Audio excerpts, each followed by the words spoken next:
Chapter 1, Mishnah 5. The previous Mishnah teaches that sometimes a person can spread corpse tumah farther than a utensil, and sometimes a utensil can spread the tumah farther than a person. This Mishnah makes a similar distinction with regard to a zav, i.e. a man who experienced a certain type of seminal discharge, described in Vayikra 15, chapter 15, verses 2 and 3. Here too the Mishnah will apply the principle that a utensil, in this case clothing, can become tameh only from something that is on the level of a rishon l'tumah or higher. Both a person and clothing can become tameh from a zav. A zav is an avatuma, thus a person or clothing that he touches becomes a rishon l'tumah. However, a person has a stringency over clothing, and clothing has a stringency over a person.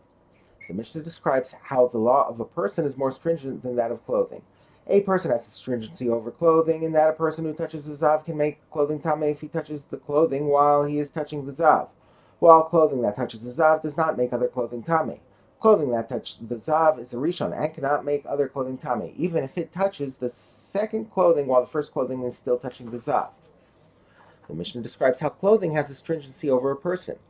Clothing has a stringency over a person, in that clothing that carries a zav, that is, clothing upon which a zav rested or leaned his body, makes a person tameh, since it became an av through tumas midras, while a person who carries a zav does not make another person tameh, even if he touches the other person at the same time.